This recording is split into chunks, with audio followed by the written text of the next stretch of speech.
लेके जो चल रहा है 3100 रुपये का जो भाव को लेके और 800 रुपये बोनस को लेके, इस बीच में आप क्या कहना चाहते हैं? देखिए, मैं एक ऐसा विधायक हूँ, जब भी हमारे मुख्यमंत्री जी से मेरी मुलाकात हुई है, चाहे वो बालाघाट का मंच हो, चाहे भोपाल के अंदर में जब भी हम सीएम हाउस में गए हैं या फिर अन्य बैठकों में गए हैं, हमने पूरी तटस्थता के साथ में अपनी सरकार से, अपने मुख्यमंत्री जी से इस बात का को संज्ञान में दिया है उनके कि हमने चुनाव के दौरान इस बात का घोषणा किया था कि हम प्रति कुंटल किसानों को 3100 रुपये समर्थन मूल्य के अतिरिक्त बोनस के रूप में हम देंगे, जो अभी तक के हमारा पूरा नहीं हो सका है, जिसमें किसानों में आक्रोश हमको देखने को मिल रहा है। और किसान संगठन जो है हमारी किसान गर्जना, वो भी किसानों की लड़ाई लड़ रहे हैं। निश्चित तौर से हम भी चाहते हैं कि ये बात जो है ऊपर तक के जाए, लेकिन हम नहीं चाहते कि किसानों को कहीं नुकसान हो। और हमने तो बार बार हर मंच से, अभी बालाघाट में भी जब माननीय मुख्यमंत्री जी आए थे तब भी मेरी उनसे बहुत विस्तार से चर्चा हुई थी। बाकी भी जो हमारे गौरव पादी जी थे, सांसद जी थे, उन्होंने भी बात को रखा था। तो उन्होंने कहा है कि हम धीरे धीरे करके इसको आगे बढ़ाएंगे, क्योंकि मध्य प्रदेश की जो स्थिति है उतनी आर्थिक स्थिति उतनी अच्छी नहीं है छत्तीसगढ़ और महाराष्ट्र की अपेक्षा। इस कारण से हमारे किसान को हम समय पर इस चीज़ को नहीं दे पा रहे हैं, लेकिन ये सरकार की घोषणा है और निश्चित तौर से इसको समय रहते हमारी सरकार पूरा करेगी भी।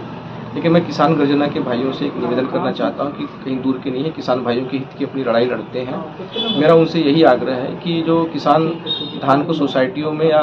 केप में लेके जा रहा है तो उनको ना रोके, क्योंकि उनके रोकने से होगा कि किसान जो हमारे भाई हैं, जिनको पैसों की बहुत आवश्यकताएं पड़ती हैं, क्योंकि कोई परिवार के अंदर में शादी ब्याह सगाइयाँ करना है, या कोई बीमार है, या फिर उसको अपना कर्जा पटाना है सोसाइटी का, अगर ऐसी स्थिति में अगर वो धान की बिक्री नहीं करेंगे तो फिर बाहर व्यापारियों को बेचेंगे, और व्यापारी जो है 1800, 1900, 2000 कुंटल के हिसाब से धान की खरीदी करेगा, तो इससे बड़ा नुकसान हमारे किसान भाइयों को होगा। तो हमारा ये मकसद यही है कि हमारे किसान भाइयों का नुकसान ना हो और धान जो है सोसाइटियों में जाए। इसलिए क्योंकि अगर सरकार ने इसमें 200, 300, 400, 500 जो भी बोनस बढ़ाएगी, अगर उनका धान नहीं जाएगा, अगर सरकार ने बोनस बढ़ा दिया तो फिर इन किसान भाइयों को लाभ नहीं मिल पाएगा। तो ये दोनों तरह से मारे जाएंगे, इधर 300, 400 रेट में कम देना, और भविष्य में अगर कभी हमारी सरकार ने अगर बोनस दे दिया तो उनको बोनस हम फिर नहीं मिल पाएगा। ये बड़ा नुकसान हम नहीं चाहते कि किसान भाइयों का हो। और आंदोलन को अच्छे तरीके से लड़े, आंदोलन को एक नए रूप देकर लड़े,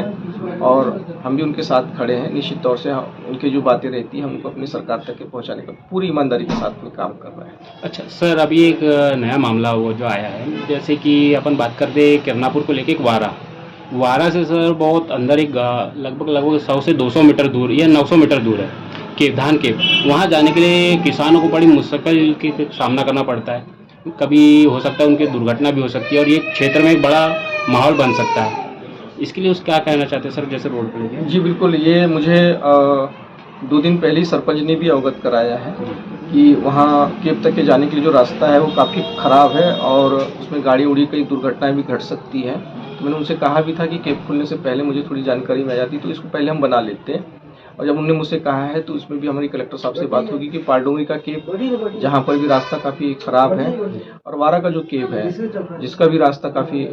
ख़राब है, तो इसको तत्काल हम किसी मद से बनाने के लिए प्रयास करते हैं, ताकि उसमें गिट्टी मुरुम का काम अभी तत्काल में हो जाए तो गाड़ियाँ और गाड़ी जो है आसानी से आना जाना हो सकते हैं। अच्छा, ये शासन प्रशासन के अगर संज्ञान में अगर आ जाती है बात, तो क्या है वो काम समय रहते हो जाता है। अब धान की खरीदी चालू हो गई है, उसमें उसके बाद में अगर इस तरह की स्थितियाँ आ रही हैं तो थोड़ा सा ये है, तो उसको हम लोग प्राथमिकता में देखेंगे और तत्काल इस पर मैं आज ही कलेक्टर साहब से बात करूंगा कि उस पर किस तरह से रास्ता निकालें और उसको तत्काल कुछ राशि सेंक्शन करा करके उसको गिट्टी और मुरमीकरण का काम अभी करवा लिया। जी।